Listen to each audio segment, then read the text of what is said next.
Ngasi sandokjariba thoromasi Diamond Radio na sandokjaba Crime Reports. Nupi angang sing de thokliba tongan ba Manipur khakta natana India ki kachin koya amadi prithvi gi mapana thokliba angakpo crime sing ase aikoina wari oina tamjaduna miyamda khanghan janna mahona jabadugumba program amani Crime Reports. Ngasi su anauba wathok ama puduna laksari. Ngasi gi wathok ase Jharkhand gi mafam amada thokiba dugumlaba thodok amani. Chahi taret ki manungda mela amumuk pangthokpa mafamni. Yam tangna pangthokpa sigumlaba mela gi thorom amada kongang aduda leiriba miyamna chahi taret ki manungda amuktang pangthokpa mela asibu thawai haksang yauna saruk yarami. Mela asi yengba amadi yauba laknanaba kongang gi maikai kaya dagi angangsing maroina inkhalakliba miyoi kaya marum saruk yarami. Sahi tarit ki manungda amuktang pangthokpa asigumba mela asida makhoi gi macha masu imung manung puduna thorom asibu yauba haibasi makhoi gi manglan amagi manungda ama oirami. Khongang asida leiriba miyoi kaya marum mela asi harau taramna yauba laklami. Mela asigi manungda Jharkhanda pokchabi naitom pokpi Samina mahaki mama amadi mahaki apokpaga loinana mela gi mafam asida laklami. Samina inkhalakbagi matamni mama mapada nauthi sajarami Life Edibi, Uraba Matamda, Life Edibi, Labiu Haina. Apam Shana Poching, Asa Taxing, Layu Haina Mama Mapada, Hairami. Sen Labor Laitaba, Mama Mapana, Machana Buharik Lavadi, Mafamaduda, Zahi Taret Kimanung the Amuktang Tokpa Todok Nina, Adugumba, Amuktang Haizer Padu, Makoina, Harauna Labirami. Asum the Kongangadu de Lerimiam Namela Adubu, Harau Taramna, Sarugarami, Adubu. Melagi Mafam Masida, Mioi Kara, Mamai Mamit. Khumjinduna miyam adugi maraktagi khara lapna makhoi miyoi khara ingit pinaduna karigumba thodok ama thohangadabagi mawongda semsaduna leki kongang aduda praja miyamna harau nungaiba ase makhoi kalakpoirami asumna mi chin khraba mafam aduda makhoina hana plan tawduna thamba bom khara khutakta pokhai halak bom ase pokhai kraba matungda mela mafam aduda asiba haksang sing soklaba miyoi kaya marum Mafam kaya da taba amadi melagi mafam kaya da mai kaya hongna chakna. Melagi mafam aduda sanaba yauduna leiribi Samina. Mafam aduda ontharakuna leimai da tarami. Loinana masida natana mela asigi mafam da tongan mamioi kaya marum sokpa panba amadi asiba haksang sing taduna leirami. Maikai khangdraba miyoi singna mela adugi mafam da thawai hingnana bagidaba maikai khangdana chelami. Loinana Saminagi apokpa amadi apokpina Saminabu koikau kaurami. Masagi masak uraktrabada melagi mafam aduda urur leiduna macha karai de chatkhirbage haiduna machabu kauduna kaptuna thirami mamai thangda lemaida mahaki macha adu shoktuna gyan mangduna taramki Saminagi mamana Saminagi asokpa puduna hospital da puruklami amadi yamna wana aigi isagi thawai sikan biu haiduna hospital yamna pakhatna law khongduna kaplami hospital gi miyoi sing tholoktuna ngahaktang thambiu angangse yam thuna khoi doctor da pau pizege angang asi yam thuna ti yenghanjege haiki masigi matungda ngahaki matungda doctor lakhi doctor ni yenglaba matungda athuba matamda manungdam da pusinbiro haibuga loinana manungda Samina pusinki laibak phabadegi Samina thoidokna asokpa apan yaukhide adubu doctor na mahak masasi yamna pakhale maramasina koini injection amtang kapke duga ngahak potha jasanu ngasi nomani ni sida dum chatpe yani karshu tawroi hairaga Hidak ama kap na nabagidama makhoigi hospital da leiba nupa amada hairami nupa aduna injection na makaplami madudagi Samina pothaduna leikhirami masigi matungda Samina gi mapana mama da hairami tangai fadana koi hospital sida leidorobanina ngasi ahing leiba yana nabagidama firol khara amadi selthum khara su purke loinana numidang gi chanaba pochai khara su purke asumna Samina gi mama da hairami Samina gi mamana ngasi ayuki chaklen su lehobani Aikoi horen thongdrabasu chaklendu nungdangda kanarakpa yai yaragadi adu lakpada amutang paibiropa phare adudi ai chalukhige nang angangse phajana senadunu lermuko ai yam thuna lake wahaisi hairamlaba matungda Samina gi mapana hospital adudagi potchai loba chakhirami tanja aduda Samina gi mamana Samina gi phamungna kanda phamduna machabu senajaduna phamjaki adubu Thawai waru roba Saminagi mamana macha karsu tawraroi haina doctor na hairakpa matung adudagi wakhal kharadi nemki tanja aduda Saminagi mama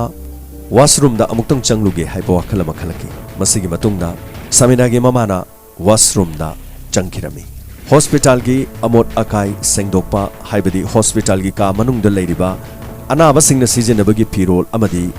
amot akai kaya marum hondok khonjin tauba raghu lakhirami asumna raghuna amot akai hondokna nabagi dama ka adu da changlaknami tanja adu da raghuna phamung da tomduna leiribi saminabu mahaki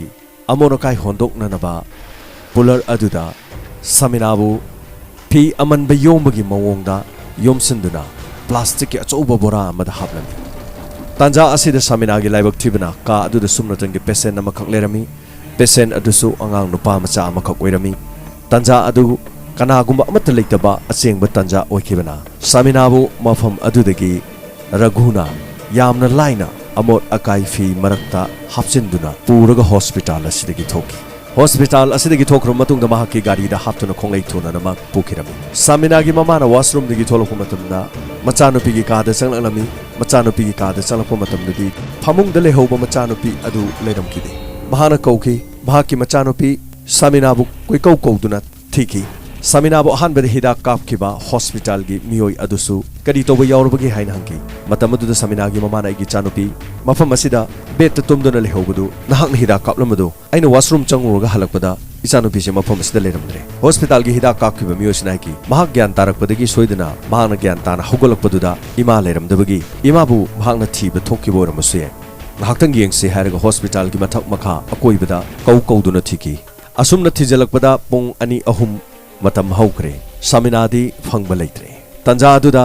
saminagi apokpaso yumda firo loba chatkiba chanaba thaknaba loba chatkiba dusu halaklami amadi saminagi mamada hairami kari toba yawre aina washroom changingeda phamungda tumduna lehobi chanupido aina tholokpada leiramdre hospital asidagi mangkre asumna saminagi mapasu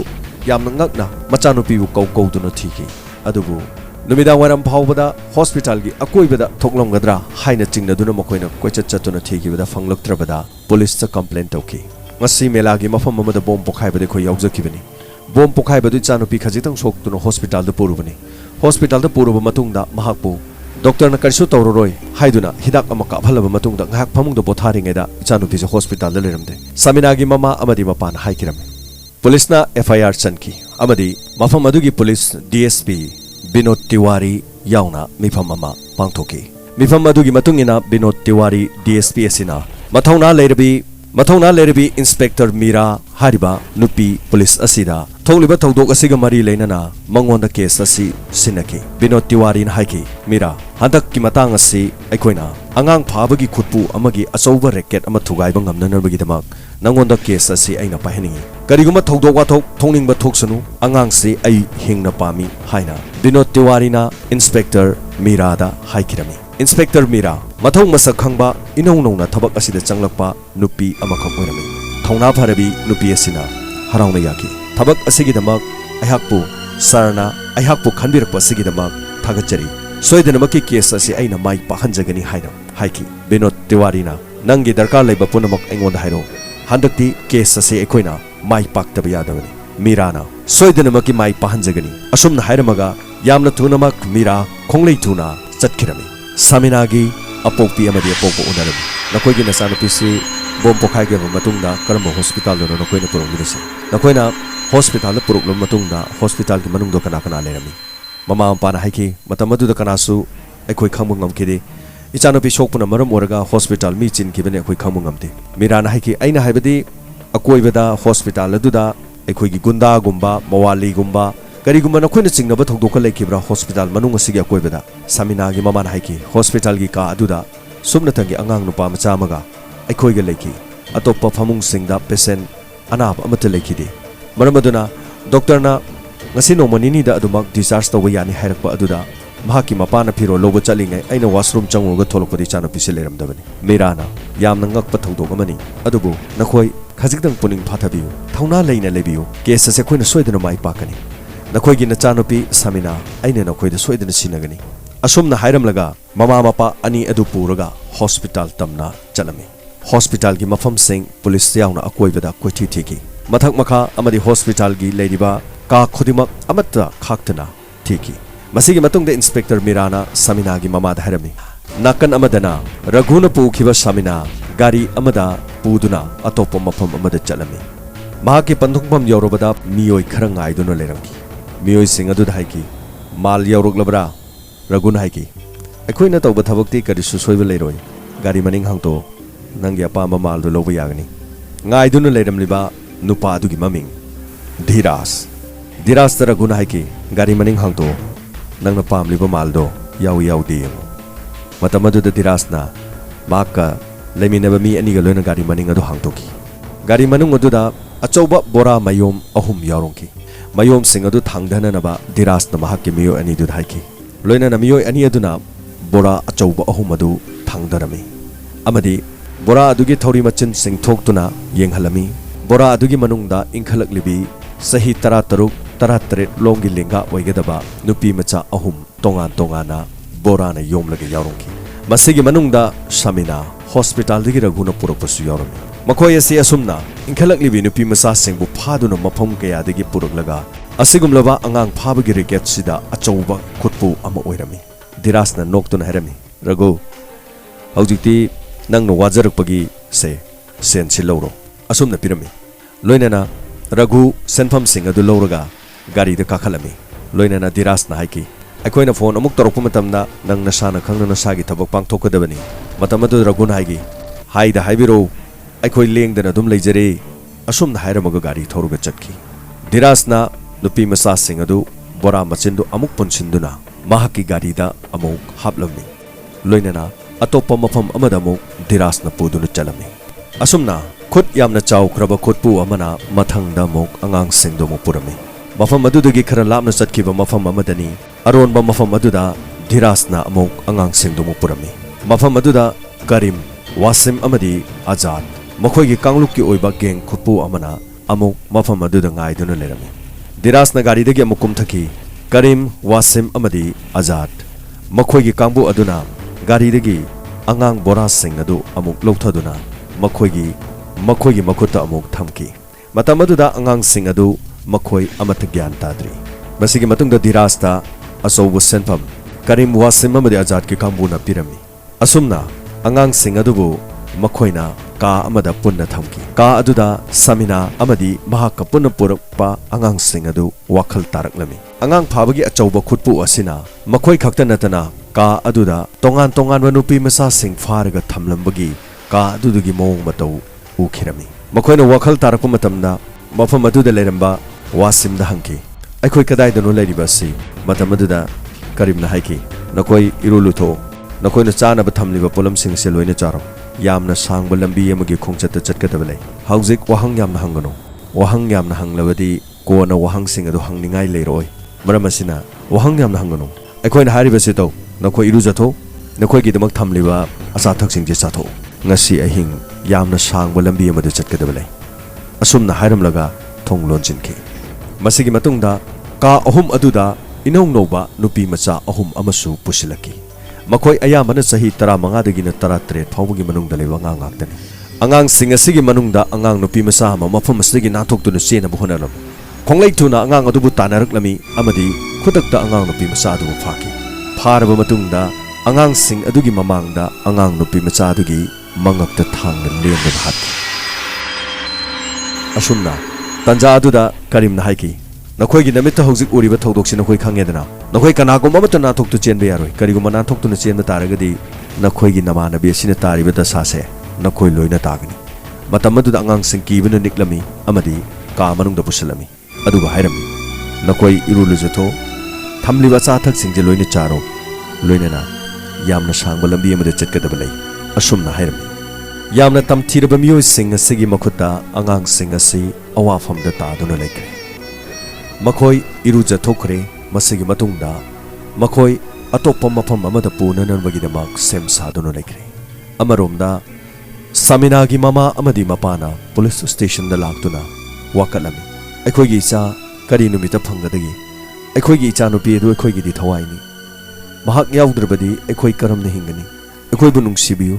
lairaba aikhoi bu nungsibiduna aikhoi gi mangkhraba aikhoi gi cha se aikhoi ba mukta phanghanbiu matam aduda inspector mirana haiki nakhoina dumna tawduna lairabadi aikhoi karamna thabak tawgani tasengna maki tholiba thodok se aikhoi mai paktabe yadabani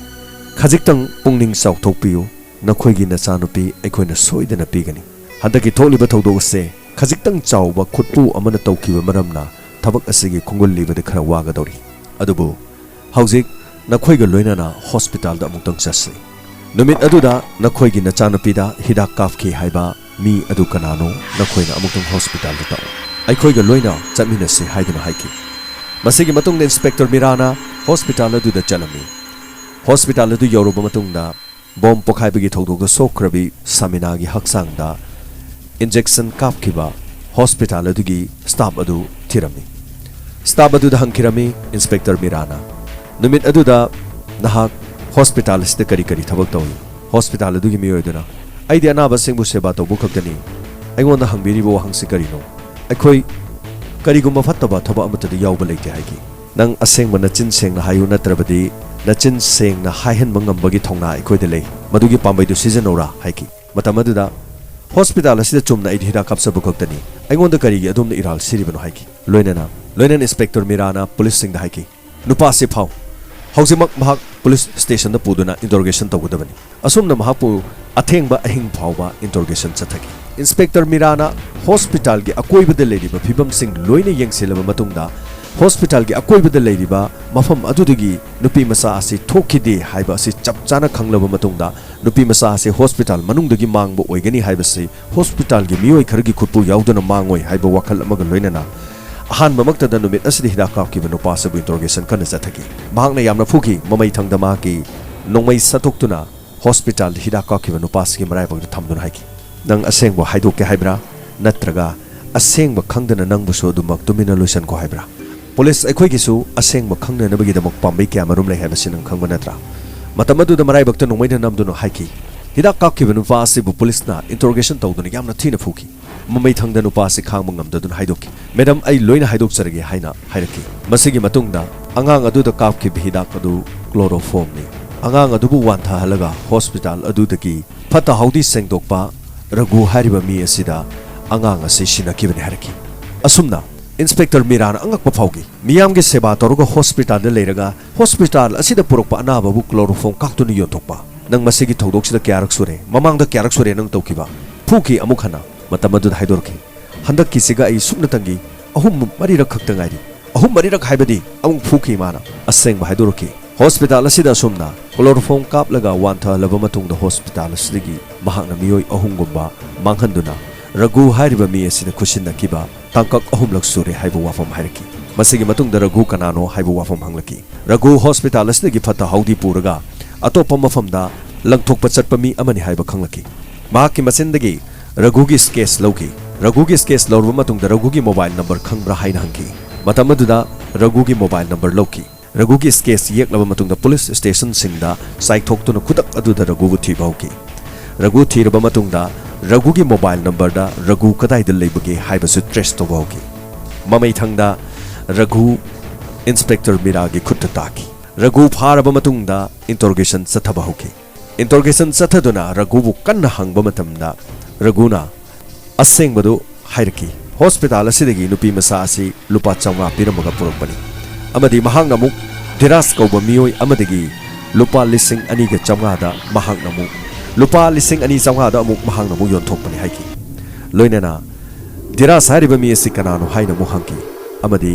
diras police station singda diras ki case sing adu fax tawdunu tharami amadi diras ki mobile number da diras kadai da leibage haibasi mathangi khongchatta inspector Miragi khongthang ama oina satharaki asumna diras ki khongul liraktuna mathang diras ki leifam sing thiraki diras thifam khangkide loinana mahaki call trace tawba matamdasu diras call trace tawba ngomkide diras thirakpa matamda diras ki location amada inspector Mira amadi police ki team laktuna diras phana bu koisilami masing yamlaba police na thiduna search tawba matamda diras phangkide loinana mafam adu da leiba furit amagi receipt ta gari amagi sempham gi receipt amakha yarongki loinana masigi matungda police team amuk hana mafam adu da chatki asumna mafam adu da chalaba matungda diras ki khongul liki gari sempham adu da hangki diras khangra haina hangki diras ki gari semba mafam asida yamna toina lai adubu diras te ko yam chapchana khangjadre haina hairaki diras ki phone number di khangra haina hangba matamda diras ki phone number amakhak lei haina phone number amakhak piraki number asi hana phangkiba number asiga manaramni anoba number asidagi diras ki leifam police na thiba hawraki ngasigi thamjariba wari paring asi asuki matik sangkibana amadi asengba thongdok amu oikibana densillaga ekoina wari asi miyamna paudum jaba ngamdabadagi ngasigi ahanba samina phabagi tangkak asi matang asida losinjani samina phangkibra samina amuk hana atop karam khutta ta kibagi samina gumlaba lamdam asigi nupi macha kayamuk awafam ta kibagi mahakpu kari oikibagi haibasi matangi episode ta mayam punamu taminasi loinana section na lebiu wakhal leitabiu till then khurumjari asi sandok jari ba thorom asi diamond radio na sandok chaba crime reports nupi angang sing de thokliba tongan ba manipur khata natana india ki kachin koya amadi prithvi gi mapana thokliba angakpo crime sing asi aikoina wari oina tamjoduna miyamda khanghan janna na hona jaba dugumba program amani crime reports